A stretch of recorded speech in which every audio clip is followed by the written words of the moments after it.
ចាអនុញ្ញាតគ្រប់នឹងជម្រាបសួរទៅដល់ប្រិយមិត្តដែលកំពុងតែតាមដានទស្សនាការផ្សាយផ្ទាល់នៃកម្មវិធីហងមេព័ត៌មានពេលព្រឹកគូទី2បាទសូមជម្រាបលឹកទូទាំងអ្នកជនយ៉ាងមិនដែរយប់មិញសុបិនល្អឯងហើយសុបិនហ្នឹងគិតថាចាក់ឆ្នោតអត់កាត់សព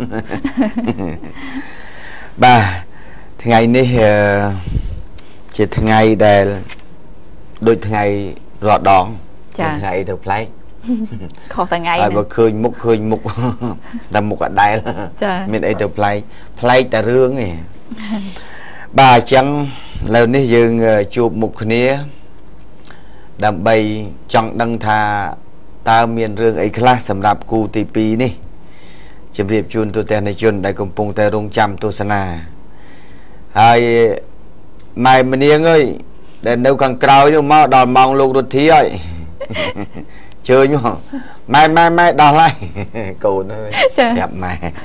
យាយអើយដល់ម៉ោងលោករទ្ធីមកចេញមុខហើយគាត់ចាំចាយាយតានៅក្រៅប្រទេសទៅចឹងដែរទេមកខ្ញុំចាតាលោកធីថ្ងៃមុនយាយចំខ្ញុំពងថាអាឡៃតែរវល់បន្តិចអាឡៃរវល់នៅខាងក្រោយដល់លឺលោកធីកោហូទូបើកចោលចាបាទកោតាអូយាយអើយដល់ហើយតាដល់ម៉ោងហើយដល់ម៉ោងខ្ញុំហើយបាននឹកឃើញរត់មកមើលវិញបាទឥឡូវមកដល់ម៉ោងហើយបាទថ្ងៃនេះខ្ញុំត្រូវជម្រាបជូនតភាគរឿងនៅប៉ោយប៉ែតបន្តិចបាទពីព្រោះក្រោយពេលដែលមានព្រឹត្តិការណ៍ហិង្សាកើតឡើងនៅច្រកប៉ោយប៉ែតដែលជាច្រកអន្តរជាតិហ្នឹងថាតើចុងក្រោយឥឡូវហ្នឹងវាយ៉ាងម៉េចហើយដំណោះស្រាយវាយ៉ាងម៉េចបាទហើយខូចខាតហ្នឹងវាគិតជាទឹកប្រាក់ប្រមាណបាទនេះសូមជម្រាបជូនរូបឯកសារទៅចុះនេះរូបឯកសារសាមញ្ញទេណារូបថ្ងៃនេះខាងក្រុមការងារយើងបញ្ជូនមកយឺតពេកបាទដើម្បីចង់ប្រាប់ថាស្ថានភាពនៅច្រកព្រំដែនហ្នឹងគឺជាធម្មតាទេបាទធម្មតាទេឥឡូវនេះតំណែងចេញចូលដូចសពមួយដងអញ្ចឹងបាទលែងមានការតវ៉ាទៀតហើយប៉ុន្តែទោះបីសភាពការទៅរូបភាពដើមក៏ដោយការស្រាវជ្រាវនិងស៊ើបអង្កេតដើម្បីរកដំណោះស្រាយនិងរកប្រភពពិតដែលនាំឲ្យមានហិង្សាតើមូលហេតុអីនៅតែធ្វើការស៊ើបអង្កេតដល់ឡើយទេបាទឥឡូវច្រកយើងថាធម្មតាឥឡូវនេះប៉ុន្តែកម្លាំងសន្តិសុខត្រូវបានពង្រឹងហើយ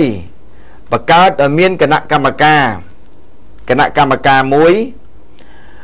ដើម្បីស៊ើបអង្កេតជុំវិញនឹងរឿងទាំងអស់នេះដោយមានខាងអគ្គស្នងការនគរបាលជាតិខាងគយដែលមានអគ្គរងរបស់គយបាទចូលរួមធ្វើការស៊ើបអង្កេតនោះស្អីរឿងនោះសន្តិសុខពង្រឹងដាក់កម្លាំងថ្ងៃនេះមាន PM មានប៉ូលីសបាទពង្រឹងប៉ុន្តែទោះបីពង្រឹងយ៉ាងណាក៏ដោយយើងក៏ត្រូវតែគិតអំពីការពង្រឹងលើការប្រមូលពន្ធដែរគយក៏ត្រូវតែធ្វើឲ្យទៀងត្រង់ធ្វើឲ្យច្បាស់លាស់ជាមួយនឹងការប្រមូលពន្ធចូលរដ្ឋដែរកុំឲ្យប្រឡេមបន្លំដើម្បីជៀសវាងកុំឲ្យការចោទប្រកាន់ពីភាគីដែលជនទី3ឬជនទី4ថាការប្រមូលពន្ធមានការកេងបន្លំបាទក៏ត្រូវតែធ្វើដែរកិច្ចការទាំងអស់នេះហើយអញ្ញាធរឯនេះវិញបានធ្វើរបាយការណ៍មួយណាបងប្អូនកម្មករស្ដាប់របាយការណ៍ខាងគេគេថាចេះស្ដាប់តអរគ្នាអ្នកដែលប្រព្រឹត្តអំពើហិង្សាកាលពីម្សិលមិញសំទោសកាលពីម្សិលថ្ងៃគឺមានតែ4-10នាក់ដែលបានជាប់នៅក្នុងកាមេរ៉ារបស់គយអស់ហើយដែលកាមេរ៉ាសុវត្ថិភាពដែលគេដាក់ជុំវិញនោះមានអ្នកគប់មានអ្នកវាយគឺមានរូបភាពទាំងអស់ហើយបាទនេះខាងរបាយការណ៍របស់ខាងសមាជិកណាមានជាប់ទាំងអស់នឹងហើយរបាយការណ៍នេះបន្តទៀតថា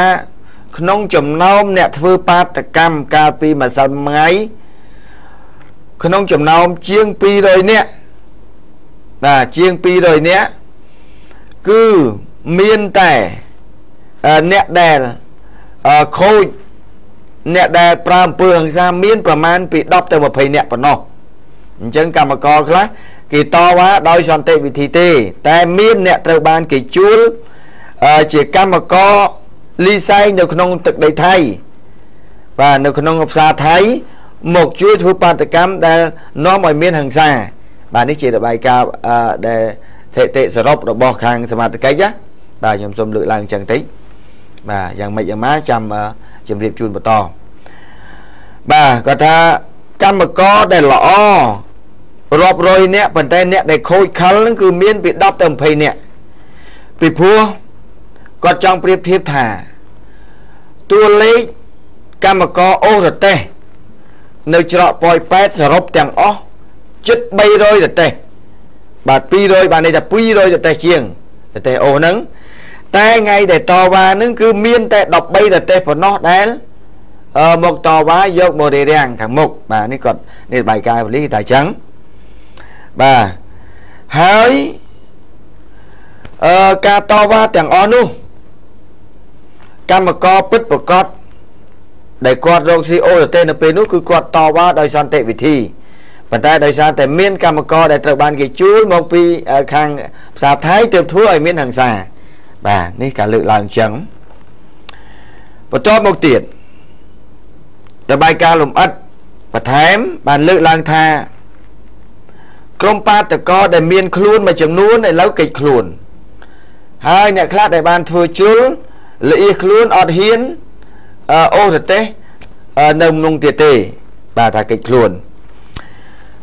តបមកទៀតបាយការណ៍នេះបញ្ជាក់ថាកម្មករខ្លះគាត់ដើរតួជាតៅកែផងដើរតួជាកម្មករផងប៉ុន្តែកម្មករដែលគេពិតប្រកបស៊ីឈ្នួលអូរទេសពិតប្រកបអត់ជាបញ្ហាទេបាទអត់ជាបញ្ហាទេគឺគាត់រកអូរទេសស៊ីឈ្នួលគេធម្មតាប៉ុន្តែបញ្ហាដែលនាំឲ្យចោតជាដើមចោមនៃការចោតគឺដោយសារតែកម្មករខ្លះគាត់មកការគេដាច់មកការគេដាច់អញ្ចឹងគាត់ដើរតួជាកម្មករផងគាត់ដើរតួជាថៅកែផងប៉ុន្តែបើសិនជាកម្មករអូរទេសពិតប្រកបអូរទេសអត់មានពាក់ព័ន្ធជាអ្នកមកការគេនោះគឺអត់មានចោលទេទុកម្ចាស់ឲ្យម្ចាស់តំណែងគេបង់ពន្ធជាធម្មតាបាទរឿងតំណែងឲ្យម្ចាស់តំណែងមកបង់ពន្ធនៅគយធម្មតាបាទអញ្ចឹងគាត់ថាបញ្ហាដែលចោតដែលកើតឡើងគឺដោយសារតែចេញពីប្រភពកម្មករដែលមកការកម្មករមកការនោះដែលសមាជិកដាក់ក្នុងនេះថាដើរតួជាកម្មករផងដើរតួជាថៅកែផងបាទនេះមួយចំនួនតូចទេថាកម្មករអូទេសមួយចំនួនតូចទេមិនមែនទេតែអ្នកដែលគាត់អូទេសធម្មតាគឺអត់មានចោលទេនេះដែលកម្មករគាត់បញ្យល់5បាទហើយឥឡូវនេះចុងក្រោយដែលគាត់ចង់បញ្យល់ប្រាប់ថាតើការទៀមទារបស់កម្មករលើចំណុច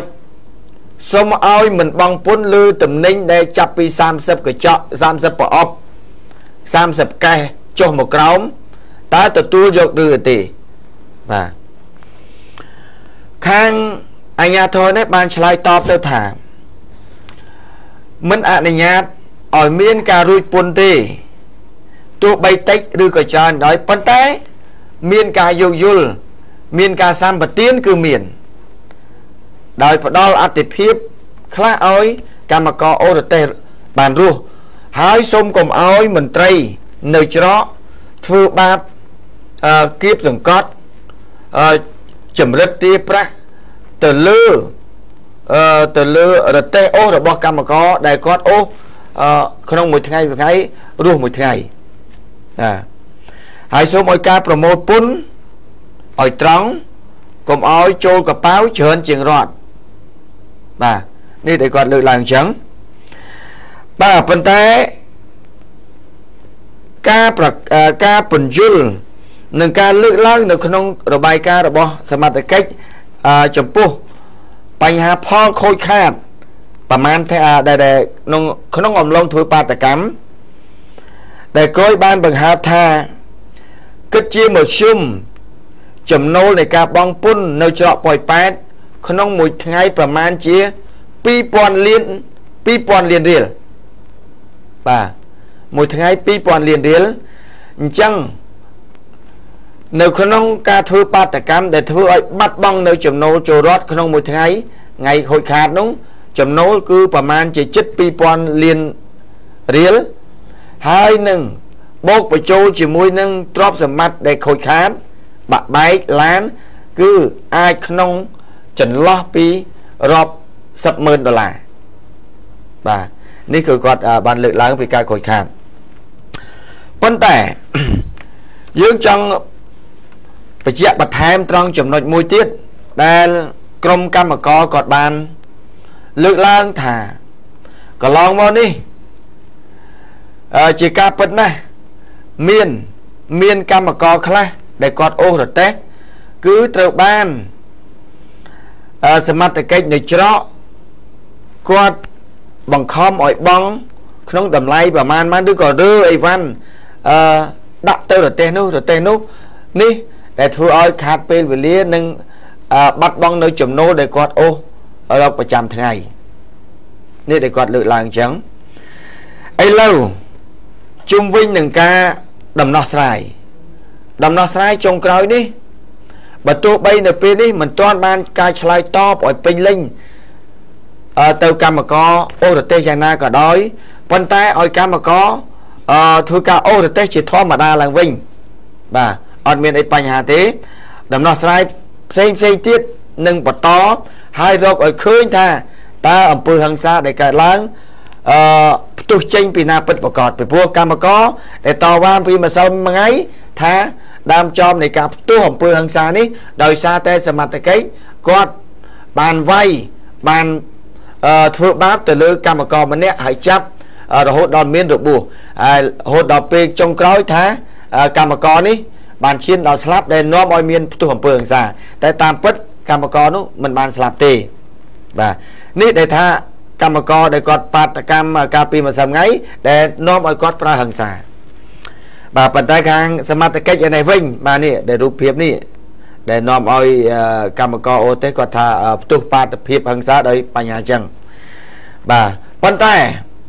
ខាងគណៈបកសង្គ្រោះជាតិឯនោះវិញលោកបានលើកឡើងថាសូមឲ្យមានការស៊ើបអង្កេតចំពោះការធ្វើបាបទៅលើកម្មករអូរទេសប៉ុន្តែខាងអាជ្ញាធរនៅវិញបានចោទទៅលើគណៈបកសង្គ្រោះជាតិថាមើលឃើញតែចំណុចតូចមួយប៉ុន្តែចំណុចធំខាងគណៈបកសង្គ្រោះជាតិមើលអត់ឃើញដូចជាការបំផ្លាញទ្រព្យសម្បត្តិបំផ្លាញឡាននិងធ្វើឲ្យខូចខាតចំណូលចូលរដ្ឋបាទនេះជាការលើកឡើងពីសមត្ថកិច្ចតបទៅនឹងខាងគណៈបកសង្គ្រោះជាតិបាទដែលលោកបានលើកឡើងថាឲ្យស៊ើបអង្កេតចំពោះការធ្វើបាបទៅលើកម្មករបាទប៉ុន្តែថាខាងសង្គ្រោះជាតិគណៈបកសង្គ្រោះជាតិលោកមិនបានលើកឡើងអំពីផលខូចខាតធំធេងបាទប៉ុន្តែបើថាឲ្យលើកឡើងទាំងសងខាងអានឹងលោកទទួលយកបានបាទនេះជាការឆ្លើយតបពីខាងអាជ្ញាធរច្រកគាត់តបទៅនឹងខាងគណៈបកសង្គ្រោះជាតិដែលគាត់លើកឡើងបាទតែទោះបីយ៉ាងណាក៏ដោយបញ្ហាវានៅត្រង់ថាយើងធ្វើដូចម្ដេចដើម្បីផ្ដល់លទ្ធភាពឲ្យកម្មករអូរទេសគាត់រកស៊ីបានដោយមិនមានការគៀបសង្កត់ហើយធ្វើយ៉ាងម៉េចដើម្បីឲ្យចំណូលពន្ធចូលបានរដ្ឋបានច្រើនបាទកុំឲ្យចូលហោប៉ៅបុគ្គលច្រើនជាងចូលរដ្ឋបាទនេះជាយន្តការមួយរបស់រដ្ឋាភិបាលតម្រូវឲ្យការបង់ពន្ធពីព្រោះឥឡូវមន្ត្រីរាជការគ្រូបង្រៀនត្រូវបានដំឡើងប្រាក់ខែបន្តបន្ទាប់ហើយប្រាក់ខែដែលត្រូវដំឡើងនេះហើយគឺបានមកតាមរយៈការប្រមូលពន្ធបើសិនជាការប្រមូលពន្ធមិនបានត្រឹមត្រូវទេនោះប្រាក់ខែមន្ត្រីរាជការទាំងអស់ក៏មិនបានឡើងទៅរួចដែរនេះដែលជាចំណុចគោលដែលត្រូវឲ្យមានភាពស្មើគ្នាអញ្ ចឹងកាពីម្សិលមិញបាទកាពីម្សិលមិញដែល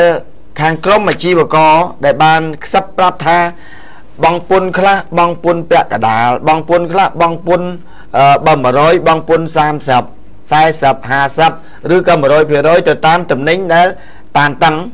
ឬក៏តំណែងដែលវាអាចពាក់ព័ន្ធជាមួយនឹងថ្នាក់ដឹកនាំខាងលើដែលគាត់អាចបែកការគាត់មិនអាចបងពុនអត់គ្រប់បានទេបាទនេះ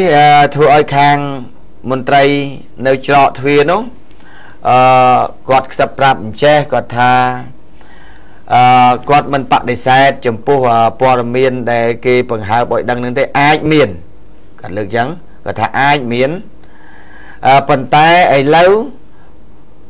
ចាប់ដើមប្រសើរជាងមុនឆ្ងាយណាស់គាត់ថាពីមុនមានចឹងច្រើនគួរសមចាប៉ុន្តែឥឡូវចាប់ដើមរឹតបន្តឹងខ្លាំងណាស់បាទរឹតបន្តឹងខ្លាំងនៅមានដែរតែមានវាមិនដូចពីមុនបាទអញ្ចឹងបានន័យថាយើងធ្វើព័ត៌មានទោះបីការរិះគន់យ៉ាងណាក៏ដោយយើងត្រូវតែកែលម្អដើម្បីឲ្យគេកែខ្លួនបាទយើងត្រូវតែបើកច្រកឲ្យគេកែខ្លួនពីព្រោះថាពេលខ្លះបុគ្គលម្នាក់វាមិនអាចនរណាមួយធ្វើដោយល្អឥតខ្ចោះនោះទេបាទអញ្ចឹងទេបើកាលណាបើសិនជាការរិះគន់យើងឃើញថាអានោះពិតជាកើតមែនអញ្ចឹងមន្ត្រីនោះបុគ្គលនោះគួរកែលម្អហើយកុំឲ្យហេតុការណ៍កាលពីមុនពីអតីតកាលមកលងនៅពេលនេះទៀតបាទអញ្ចឹងទេខ្ញុំនិយាយនេះមិនមែនបានន័យថាទី1ទម្លាក់កំហុសទៅលើអាជ្ញាធរទី2កាន់ជើងខាងកម្មករឬក៏ទម្លាក់កំហុសលើកម្មករកាន់ជើងអាជ្ញាធរទេយើងសូមនិយាយតែការពិតបាទទោះបីយ៉ាងណាក៏ដោយការពិតខ្ញុំនៅតែនិយាយទោះបីការពិតខ្លះវាប៉ះចំបុគ្គលណាក៏ដោយប៉ុន្តែខ្ញុំត្រូវតែបង្ហាញពីការពិតអ្នកមិនអាចខឹងខ្ញុំម្នាក់ពីរនាក់ប៉ុន្តែខ្ញុំនិយាយពិតប្រាប់មហាជនរាប់លានអ្នកឲ្យគេដឹងបាទនេះដែលជាចំណុចខ្ញុំចង់សម្ដៅទៅលើព័ត៌មានដើម្បីឲ្យកែលម្អសង្គមបើសិនជាហេតុការណ៍កើតឡើងទាំងអស់នោះមែនបាទខ្ញុំមិនអាចនិយាយរិះគន់ទៅលើបុគ្គលទេប៉ុន្តែនិយាយសម្ដៅទៅលើស្ថាប័នទូទៅតែម្ដងដើម្បីឲ្យកែជាទូទៅតែម្ដងបើសិនជាមានបាទពីព្រោះរដ្ឋាភិបាលកំពុងតែរដ្ឋបិទទៅលើការបង់ពន្ធខ្ជះខ្ជាយដែលបង់ពន្ធក្រៅពីចំណូលរដ្ឋចូលហោប៉ៅគឺឥឡូវនេះកំពុងតែបិទបៀតទោះបីមានការលាក់លៀមខ្លះប៉ុន្តែប្រហែលជាមិនអាចលាក់លៀមបានទេពីព្រោះឥឡូវនេះក៏មានកម្លាំងរបស់រដ្ឋាភិបាលសម្រាប់ធ្វើការតាមដាននៅក្នុងជួររបស់សមត្ថកិច្ចជំនាញដែលប្រមូលពន្ធគយនឹងដែរបាទអញ្ចឹងដើម្បីរួមទាំងអស់គ្នាយើងគ្មានអីក្រៅពីធ្វើឲ្យសង្គមរបស់យើងមានភាពស្អាតស្អំសង្គមរបស់យើងទទួលបានចំណូលដ៏ខ្ពស់មួយហើយសង្គមរបស់យើងផ្ដល់អត្ថិភាពឲ្យប្រជាពលរដ្ឋប្រកបមុខរបរដោយសុចរិតប្រកបមុខរបរដោយមិនមានការគៀបសង្កត់សេរីភាពពេញលេញបាទការផ្ដល់ឱកាសឲ្យគ្នាទៅវិញទៅមកនេះហើយដែលប្រជាពលរដ្ឋរបស់យើងទូទាំងប្រទេសទទួលយកបានបាទយើងកុំលើកយកពីទស្សនៈគ្នាតូចតាចគ្នាក្រីក្រយើងមានអំណាចឋានៈខ្ពង់ខ្ពស់បែរជាគៀបសង្កត់ទៅលើអ្នកតូចតាចក៏គ្នាមិនអាចទទួលយកបានដែរបាទព្រោះកុំយកថាអាតូចវាមិនឈ្នះអាធំប៉ុន្តែប្រយ័ត្នតែអាតូចប្រមូលផ្ដុំអាធំនឹងបរាជ័យវិញបាទអញ្ចឹងទេយើងចង់ឲ្យថាយ៉ាងណាក៏ដោយមិនចង់ឲ្យផ្ដួលលំនរណាដោយភាពអយុត្តិធម៌មិនចង់រិះគន់បុគ្គលណាម្នាក់ដោយភាពមិនត្រឹមត្រូវទេបាទបើសិនជាការបញ្ចប់បញ្ហារវាងប្រជាពលរដ្ឋដែលមានភាពរគាសចិត្តនឹងគ្នានៅលើអាជីពអ្វីមួយរបរអ្វីមួយសូមព្យាយាមដើម្បីដោះស្រាយទាំងអស់គ្នាបាទយើងដោះស្រាយនៅចំពោះមុខដើម្បីបញ្ចប់បញ្ហាហើយកុំព្យាយាមកិច្ចបាទបើគាត់សូមឲ្យមានដំណោះស្រាយកុំព្យាយាមកិច្ចបាទកុំព្យាយាមបិទបាំងរឿងបើកាលណាបើសិនជាបញ្ហាដែលកើតឡើងយើងព្យាយាមកិច្ចព្យាយាមបិទបាំងនោះបញ្ហាមិនត្រូវបានដោះស្រាយចប់ទេ បាទអញ្ចឹងតោះទៅទាំងនេះជនរឿងរ៉ាវនៅប៉ោយប៉ែតសូមប៉ុណ្ណឹងចុះបាទទោះបីស្ងប់ស្ងាត់ក៏ដោយប៉ុន្តែគាត់ខ្ញុំចង់លើកឡើងរឿងអីខ្លះដែលកំពុងតែធ្វើបន្តទៅទៀតបាទហើយបើសិនជាចប់ហើយក៏ចប់ទៅអ្នកដែលប្រព្រឹត្តអីដែលកន្លងមកដើម្បីថាឥឡូវឲ្យឈប់ឲ្យកែខ្លួនមិនបាច់ចាំធ្វើបាបគ្នាអីអានឹងក៏ល្អដែរចា៎បាទឲ្យគ្នាមានសេរីភាពឡើងវិញហើយឲ្យមនុស្សនឹងចេះកែខ្លួនអានឹងយើងចាត់ទុកថាគាត់ចាប់ដើមដើរផ្លូវត្រូវវិញហើយចា៎បាទតោះចាឥឡូវនេះបន្តចូលរឿងសន្តិសុខវិញម្ដងគឺប្លន់ម៉ូតូមិនបានសម្រេចបាញ់មួយគ្រាប់ស្លាប់ដឹកស្រីស្នេហ៍ចេញពីធ្វើការជនប្រដាប់អាវុធមួយក្រុមគឺភ្ជង់ប្លន់មួយគ្រាប់ចាបាញ់មួយគ្រាប់ចំឆ្អឹងជំនីជិះម៉ូតូរត់ទៅដល់មុខផ្ទះសំណាក់ Modern ភ្នំពេញដួលផ្កាប់មុខស្លាប់បង្កមានការភ្ញាក់ផ្អើលនៅវេលាម៉ោង 12:40 នាទីរំលងអធ្រាត្រឈានចូលថ្ងៃទី 27 ខែឧសភាតាមផ្លូវលេខ 508 សង្កាត់ផ្សារដើមថ្កូវខណ្ឌចំការមនសពគឺមានឈ្មោះថាជុំសៃភេទប្រុសអាយុ 20 ឆ្នាំមុខរបរជាអ្នកលក់ខោអាវនៅផ្សារអូឡ িম্প ិកស្នាក់នៅផ្ទះជួលក្បែរកន្លែងកើតហេតុគឺមានស្រុកកំណើតនៅភូមិ 8 មុំឃុំ 8 មុំស្រុកត្រាំងខេត្តតាកែវបើតាមសម្ដីរបស់ស្រីកំណាន់ដែលមានឈ្មោះថាសឿនលីដាអាយុ 25 ឆ្នាំធ្វើការនៅហាងខារ៉ាអូខេស្នាក់នៅផ្ទះជួលជាមួយគ្នាគឺមានស្រុកកំណើតនៅភូមិបែកចាន់ស្រុកអង្គស្នួលខេត្តកណ្ដាលគឺបានឲ្យដឹងថាពួកគេទាំងពីរនាក់គឺរស់នៅជាមួយគ្នាដោយប្តីប្រពន្ធហើយមុនពេលកើតហេតុជនរងគ្រោះគឺបានជិះម៉ូតូ Honda Dream ពណ៌ខ្មៅស៊េរីឆ្នាំ 2015 ពាក់ស្លាកលេខភ្នំពេញ 1CV 7935ទៅដឹករូបនាងចេញពីធ្វើការប៉ុន្តែរូបនាងស្រវឹងខ្លាំងពេកទើបមានមិត្តភ័ក្តិស្រីដែលធ្វើការជាមួយគ្នាមានឈ្មោះថាយឿនស្រីពៅអាយុ 26 ឆ្នាំស្នាក់នៅផ្ទះជួលសង្កាត់បឹងត្របែកខណ្ឌចំការមនគឺបានអង្គុយពីក្រោយអោបនាងពីក្រោយធ្វើដំណើរមកជិតដល់ផ្ទះជួលនៅសល់ចម្ងាយតែ25ម៉ែត្រទៀតប៉ុណ្ណោះដល់ផ្ទះជួលស្នាក់នៅហើយក៏ស្រាប់តែមានជនប្រដាប់អាវុធមានគ្នា4នាក់ជិះម៉ូតូ2គ្រឿងមិនចាំម៉ាក់ប្រដាប់ដោយកំភ្លើងពីរដើមបានធ្វើសកម្មភាពភ្ជង់ប្លន់យកម៉ូតូធ្វើឲ្យស្ត្រីទាំងពីរនាក់ចុះពីលើម៉ូតូត្រូវជនសង្ស័យភ្ជង់ប្លន់យកកាបូបស្ពាយអស់ពីរតែនៅក្នុងកាបូបអត់មានលុយទេមានតែគ្រឿងក្រអូបតែប៉ុណ្ណោះចំណែកឯជនរងគ្រោះគឺជាម្ចាស់ម៉ូតូនោះគឺបានប្រតែប្រតបជាមួយនឹងជនសង្ស័យត្រូវជនសង្ស័យបាញ់មួយគ្រាប់ចំឆ្អឹងជំនីបោះដៃផុតខាងឆ្វេងហើយជនរងគ្រោះគឺបានខំប្រឹងជិះម៉ូតូរត់បានប្រមាណជា10ម៉ែត្រទៀតរត់ចូលដល់ក្នុងផ្ទះសំណាក់ Modern ភ្នំពេញបានវត្តចន្ទល់ម៉ូតូក៏ស្រាប់តែដួលផ្កាប់មុខស្លាប់នៅនឹងកន្លែងតែម្ដងហើយក្រោយពេលកើតហេតុអ្នកឃើញហេតុការណ៍បានទូរស័ព្ទហៅរថយន្តសង្គ្រោះមកដឹកយកទៅព្យាបាលតែបានស្លាប់បាត់ទៅហើយចំណែកឯជនសង្ស័យគឺបានជិះម៉ូតូបាត់ត្រឡប់ក្រោយរួចគេចខ្លួនអស់នៅកន្លែងកើតហេតុហើយសមត្ថកិច្ចរកឃើញសម្បកកន្ទុះមួយគ្រាប់ជាប្រភេទកំភ្លើង K54 សពត្រូវបានសមត្ថកិច្ចពិនិត្យឲ្យប្រគល់ឲ្យក្រុមគ្រួសារយកទៅធ្វើបុណ្យតាមប្រពៃណីហើយស្ត្រីទាំងពីរនាក់ដែលរួមដំណើរជាមួយជនរងគ្រោះគឺបានទៅដាក់ពាក្យបណ្ដឹងនៅប៉ុស្តិ៍ផ្សារដើមថ្កូវចានេះអំពើប្លន់ទេណាចាប្លន់មិនមានយកម៉ូតូទៅឲ្យមិញអត់បានទេខ្ញុំអត់បានសម្រេចទេយកតែកាបូបចាយកតែកាបូបទៅតែកាបូបនោះអត់មានលុយទៀតចាបាទទូទាំងនៃជននេះអំពើប្លន់ទៅលើយុវជនម្នាក់បានស្លាប់ទៅហើយបាទដែលគួរឲ្យរន្ធត់មែនតែនដែលយើងឲ្យតែសង្កេតឃើញការបាញ់សម្លាប់នៅតាមទីសាធារណៈដោយអំពើប្លន់ក្តីដោយអំពើគំនុំក្តីដែលនេះជាការបង្ហាញឲ្យឃើញពីភាពភ័យខ្លាចរបស់ប្រជាពលរដ្ឋអញ្ចឹងទេបើសិនជាសមត្ថកិច្ចមិនវែកមុខរកជនដៃដល់ឬក៏ក្រុមប្លន់ប្រដាប់អាវុធដើម្បីទៅផ្ដន់ទាទោសទេនោះប្រជាពលរដ្ឋនៅក្នុងសង្គមរបស់យើងនៅតែមានការភ័យខ្លាចដដែលបាទអញ្ចឹងទេលោកអ្នកបានឃើញហើយមនុស្សដ៏ស្លូតត្រង់បាទត្រូវបានស្លាប់ការធ្វើដំណើរតាមផ្លូវសាធារណៈមានគ្រោះថ្នាក់នេះដែលជាការអសន្តិសុខមួយសម្រាប់ប្រជាពលរដ្ឋរបស់យើងដែលទាមទារយ៉ាងទទូចហើយទទូចទៀតថាសូមឲ្យសមត្ថកិច្ចធ្វើការទប់ស្កាត់នៅបទល្មើសប្លន់បទល្មើសកើតឡើងនៅក្នុងសង្គមទាំងឡាយណាទាំងយប់ទាំងថ្ងៃដើម្បីជៀសវាងកុំឲ្យមានការភ័យខ្លាចសម្រាប់ប្រជាពលរដ្ឋតទៅទៀតដើម្បីធ្វើយ៉ាងណាឲ្យគេហៅថាសុវត្ថិភាពភូមិឃុំបាទដែលប្រជាពលរដ្ឋកំពុងតែរួមគ្នាជាមួយនឹងអាជ្ញាធរដើម្បីការពារសន្តិសុខទាំងអស់គ្នាបាទតោះបន្តទៀតឥឡូវនេះចូលករណីប្លន់មួយករណីទៀតគឺចេញពីធ្វើការក្រុមចោរសាមរ៉ៃប្លន់យកម៉ូតូបានសម្រេច ចេញពីធ្វើការជិះម៉ូតូដប់គ្នាត្រឡប់ទៅផ្ទះវិញក៏ត្រូវបានក្រុមចោរសាមរៃគឺស្ទាក់កាប់ប្លន់យកម៉ូតូជិះចេញទៅបាត់តែសំណាងល្អគឺជួបសមត្ថកិច្ចគឺបានជិះតាមជនសង្ស័យផ្ដួលម៉ូតូចោលដែលហេតុការណ៍នេះបានកើតឡើងកាលពីវេលាម៉ោង 12:30 នាទីរំលងអធ្រាត្រឈានចូលថ្ងៃទី 27 ខែឧសភានៅផ្លូវលេខ 592 ជាប់របងខាងលិចវិទ្យាល័យអន្តរទេវីសង្កាត់បឹងកក់ទី 2 ខណ្ឌទួលគោកតាមសម្ដីរបស់ជនរងគ្រោះដែលមានឈ្មោះថាសុកពិសិដ្ឋភេទប្រុសអាយុ 23 ឆ្នាំមុខរបរជាអ្នកលក់អីវ៉ាន់នៅក្នុងម៉ាតយីហោ Get and Go ដែលមានទីតាំងនៅជិតកន្លែងកើតហេតុគឺស្នាក់នៅផ្ទះជួលជិតនៅកន្លែងកើតហេតុសង្កាត់បឹងកក់ទី 2 ខណ្ឌទួលគោកគឺមានស្រុកកំណើតនៅភូមិវាលវងឃុំរកា 5 ស្រុកត្បូងឃ្មុំខេត្តកំពង់ចាមគឺបានរៀបរាប់ឲ្យដឹងថាមុនពេលកើតហេតុគឺរូបគេនឹងក៏បានចេញពីធ្វើការហើយបានជិះម៉ូតូ Honda Dream ពណ៌ខ្មៅស៊េរីឆ្នាំ 2012 ពាក់ស្លាកលេខកំពង់ចាម 1J2695 ដុំមិត្តភ័ក្តិទៅញ៉ាំអាហារនៅម្ដុំផ្សារដេហុយសង្កាត់ភ្នំពេញថ្មីខណ្ឌសាញ់សុខពេលហូបរួចហើយគឺរូបគេនិងមិត្តភ័ក្តិនឹងក៏បានជិះម៉ូតូត្រឡប់ទៅផ្ទះវិញពេលជិះមកដល់ចំណុចស្តុបសាមនអាំងក៏មានជនសង្ស័យមានគ្នា 4 នាក់ជិះម៉ូតូ 2 គ្រឿងដេញតាមហើយភ្លាមនោះគឺរូបគាត់បានបន្ថែមលបឿនបត់ចូលផ្លូវ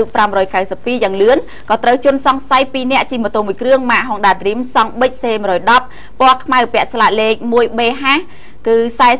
4647 ដោយប្រដាប់ដោយស្ដៅសាមរៃគឺស្ទាក់ពីមុខនឹងជនសង្ស័យ 2 នាក់ទៀតគឺជិះម៉ូតូ 1 គ្រឿងទៀតមិនចាំម៉ាកមកស្ទាក់ពីក្រោយហើយធ្វើសកម្មភាពដកដាវគំរាមកាប់ប្លន់យកម៉ូតូហើយដោយភ័យខ្លាចពេកគឺរូបគាត់ហ្នឹងគឺបានប្រគល់ម៉ូតូឲ្យជនសង្ស័យជិះរត់គេចបាត់ស្រមោលហើយបន្ទាប់ពីការហេតុជនរងគ្រោះគឺបានដើររកអ្នកជួយក៏ប្រទះនឹងសមត្ថកិច្ចម្នាក់ស្លៀកពាក់ស៊ីវិលក៏ត្រូវបានជនរងគ្រោះរៀបរាប់ប្រាប់ពីភិនភាគជនសង្ស័យរួចហើយសមត្ថកិច្ចរូបនោះក៏បានជិះម៉ូតូតាមរកដល់មុខមន្ទីរពេទ្យកាឡម៉ែតក៏ប្រទះឃើញភិនភាគម៉ូតូជនរងគ្រោះដែលជនរងគ្រោះដែលជនសង្ស័យបំរុងជិះយកទៅផ្ញើនៅមុខមន្ទីរពេទ្យកាឡម៉ែតតែត្រូវជនសង្ស័យដឹងខ្លួនថាមានអ្នកតាមក៏មិនបានផ្ញើម៉ូតូទេគឺបានជិះរត់គេចខ្លួនបន្តទៅដល់ផ្លូវជាលេខ 5 ហើយសមត្ថកិច្ចរូបនោះបានសហការជាមួយសមត្ថកិច្ចប៉ុស្តិ៍ទួលសង្កែដេញចាប់ជនសង្ស័យរហូតដល់មុខសាលាបេធីផ្លូវជាលេខ 5 ក៏ត្រូវជនសង្ស័យផ្ដួលម៉ូតូជនរងគ្រោះចោលរត់គេចខ្លួនចូលផ្លូវកាច់ជ្រុងបាត់ស្រមោលហើយលុះពេលយកម៉ូតូជនរងគ្រោះត្រឡប់មកវិញសមត្ថកិច្ចបានល្បាតរករកបន្តទៀតក៏ស្រាប់តែប្រទះឃើញម៉ូតូរបស់ជនសង្ស័យម្នាក់ដែលមានម៉ាក Honda Dream ស៊េរីឆ្នាំ 2012 សង់ប៊ិចដែលជិះធ្វើសកម្មភាពប្លន់មិនបានសម្រេចនោះយកទៅប្លង់ចោលក្រោយប៉ុស្តិ៍នគរបាលរដ្ឋបាលទួលសង្កែសមត្ថកិច្ចក៏យកម៉ូតូនោះមករក្សាទុកនៅប៉ុស្តិ៍ហើយក្រោយពេលកាត់ហេតុជនរងគ្រោះគឺត្រូវបានសមត្ថកិច្ចប៉ុស្តិ៍ទួលសង្កែប្រគល់ម៉ូតូឲ្យជនរងគ្រោះវិញហើយបានណែនាំឲ្យទៅដាក់ពាក្យបណ្ដឹងនៅប៉ុស្តិ៍នគរបាលរដ្ឋបាលបឹងកក់ទី 2 បាទហើយរឿងមួយទៀតសហការីមិញរូបភាពបញ្ជូនមិញរូបភាពរូបថតមិញណាដើម្បីប្រកាសរកម្ចាស់ម៉ូតូនៅផ្សារ City Mall បាទផ្សារ City Mall យប់មិញនេះគឺសន្តិសុខនៅ City Mall អញ្ចឹងអត់មានរូបទេចាអេមិញឲ្យសហការីយកអញ្ចឹងអត់មានគេកំពុងតែបាទបើមិនទាន់មាននេះអញ្ចឹងប្រកាសអត់កើតទេព្រោះដាក់រូបភាពឲ្យនឹងផ្លាកលេខម៉ូតូបាទបាទអញ្ចឹងឥឡូវយើងសម្រាប់សិនណាបាទអរគុណទូទាំងអ្នកជនឥឡូវនេះសូមពេលសម្រាប់បន្តិចសិនបាទតិចទៀតយើងវិលមកជួបគ្នាបន្ត